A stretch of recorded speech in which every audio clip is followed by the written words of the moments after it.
welcome to your last day of learning for this week, and you've done really well for your first week back after half term, so I wanted to say a big well done to everybody. Now, before we do our learning today, I've got my big superstar shout outs. My first one is to Seren. Hi Seren. Seren, I love the little whiteboard you use at home. What a great idea to do your learning on. And you have written me 3 fantastic question sentences. You have usual question marks at the end. And they are very interesting to read as well, so well done. And then some really big shout outs to Jamie Lee and to Daisy. Hi Jamie Lee and Daisy. Now you two have really impressed me with your work in school, because you have been in school, haven't you? So well done to you two. Okay, you ready to warm your brains up? For this you will need your whiteboard and your whiteboard pen year 3, so hit pause on the video if you haven't got them already. Now today you are going to pick 5 of these wow words and use them to write 5 sentences. So they don't have to be very long sentences. Okay, now some of them wow me a little bit, but we have got some really wow words. So colossal, precious, vibrant. You know that vibrant means bright. Some of the words that we've used in our literacy. Okay, so you're going to write me 5 sentences, and I have given you an example. And in fact, I have written a silly sentence. So your sentences, they don't have to make sense if you don't want them to. They can be quite funny.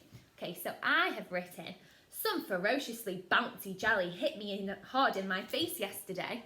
Okay, so it can be a silly sentence. And then I have underlined the word bouncy because that is the wow word that I have used on the whiteboard, on the board. Okay, so that's 5 sentences. Off you go. Right, year 3, I hope your brains are nice and warmed up and you have written some really silly sentences there to make us giggle in year 3. Okay, so today you will need your Key Stage 2 reading year 3 book. Okay, so we're going to go back to our reading learning and we're going to use some of our guided reading skills today for Friday the 26th of February. So let's read our learning question together so that we understand it properly. Can I retrieve and record information to answer questions about a report? So we have used these skills before, haven't we? To retrieve means to take the answer from the text, you are retrieving it, and record means to write the answer down. Okay, questions about a report. Now, we have looked at reports before, okay? What is a report? Let's have a look. So we know that reports tell us lots of information and they are non-fiction texts. Now what does it mean when something is non-fiction? That means it is real, it hasn't been made up, okay? These books tell about real things, people, events and places. Now thinking back to our reading comprehension, I'm sure we read a report about the Nepal earthquake. Do you remember that? I do. So a report is most likely going to be about news, okay? So you will see reports in newspapers, or a report could be given in a school newsletter as well. So when you go on our website at Sandton, you can see reports on special events that have happened. Okie dokie, I hope you have got your reading book ready and you will either use a pen or a pencil, or if you have one, a highlighter too for today's learning, because we are doing our reading. So when we are retrieving information, we can use our pen, pencil or highlighter to help us to find it in the text, can't we, year 3? Okay, so today we are going to be looking at pages 10 and 11. And I know what you're thinking, year 3, because as soon as I looked at this, I thought, oh my goodness, there is so much to read. But because it's a report, it's in small snippets of writing, okay, so small paragraphs. So it may look like a lot, but it really isn't, because we've got some big pictures, can you see that? And we've got some big bold titles and subheadings. So it didn't take Miss Morgan long to read at all. Okay, so I will read a small bit with you and then I will leave you to pause the video and to read the rest on your own. So today's text is a report all about small school, big changes. Ooh, I wonder if you can guess what it's going to be about. Ooh. before we read our text year 3, I'm just going to quickly go through some of the vocabulary or words that you may find difficult to understand, okay? So, we have our word remote, a remote fishing village. So remote just means that it's far away from civilization, which is a fancy word. It's far away from lots of people and big towns, okay? So farms are usually quite remote. In the countryside, they are very quiet and they are away from other humans. Okay, now we have a satellite map. Now a satellite map is when something goes into space with a camera and it takes a picture of the Earth from above. So you may see satellites floating around in space and they take the special pictures of our Earth so that we can see it better.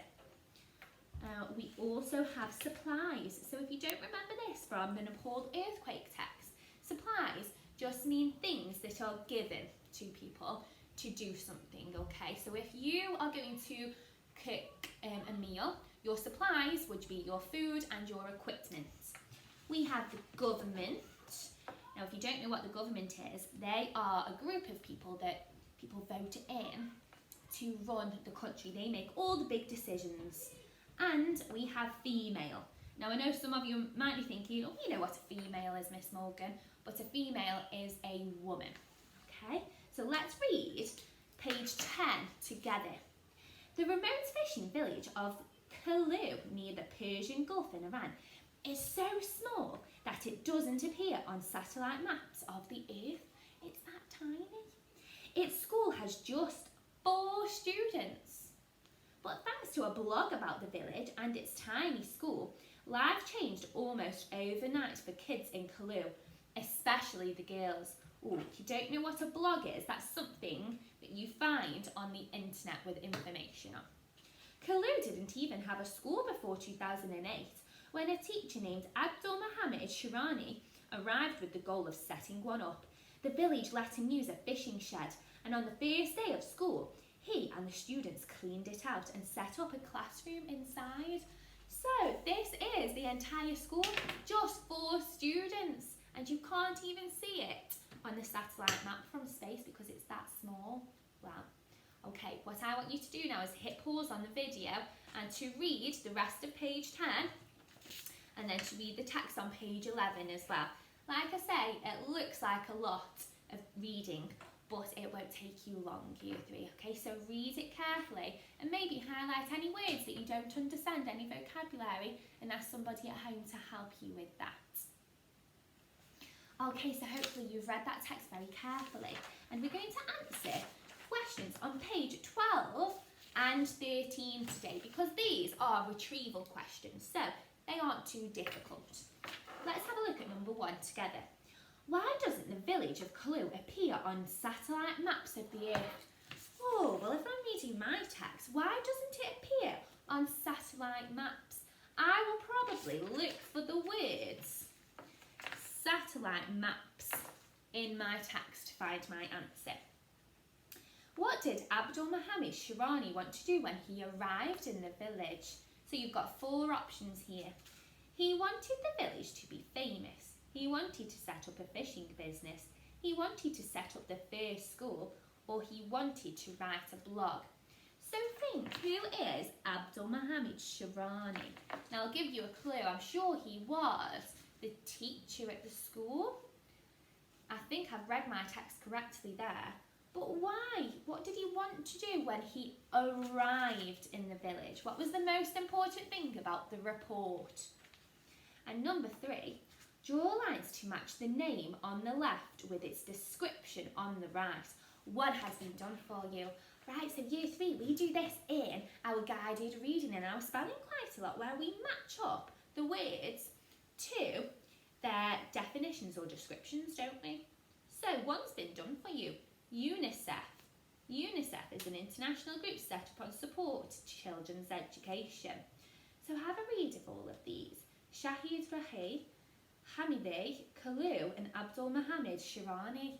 They sound like names, and you know how I know that? Because they all have capital letters. Okay, so if you are not sure which description matches, the name, what can you do? You can retrieve your answer from the text, can't you? You can use your pen or your highlighter to help you to find the answer. Now, I found the word clue here and here. I found the name Abdul Mohammed there. So, I might find my answers for a couple of them already.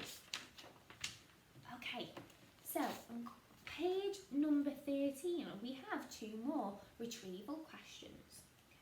It says, find and copy one phrase from the text, which tells us that the story of this tiny school became known in many other countries. So the most important thing you have to do here is to find, so retrieve from the text and find it, and copy one phrase. One phrase is a fancy word for a sentence, okay? From the text which tells us the story, the tiny school became known. Well, I've read the text, so how did the school become known in lots of other different countries? Something special probably made it famous. Have a look back at the text for your answer. Name 3 things the school was sent from people who wanted to help. Oh, so 3 things were sent to the school from people who wanted to help. So I've got to find those 3 things that were sent to the school. Can you remember what was sent to the school when you read the text? If not, I would go back to the text and I would look for the word school. Okay, and then maybe the word help as well. Okay, and then our last question is a bit of a challenge question. And it says, which of the following statements best summarises the section called Changing Minds and Lives? So, statements are just these sentences here. It summarises is when you take a large piece of writing or a large text and you collapse it down into a sentence or 2. And you take that most important information from the big text and you try and fit it in just 1 or 2 sentences, okay? So you're making it smaller. And it says in this section called Changing Minds and Lives. And I know in a report they have different sections because they have something special. What do reports have that are quite special? They have subheadings. So, you will have to look in this section here, Changing Minds and Lives, to find which best summarises this text. So I would go through all of the text here and I would pick out the most important things. You may want to underline the most important things. So all of this attention had a big effect on the life of the school's oldest female. I think that's quite important, so I would probably underline life of the school's oldest female because that's a big change in the school. Hamidi started going to secondary school in the city 40 kilometres away. That would have been unthinkable just a few years earlier. So unthinkable, that means she couldn't even think about going to a school that was so close to her now. Okay, I've just summarised that in a sentence.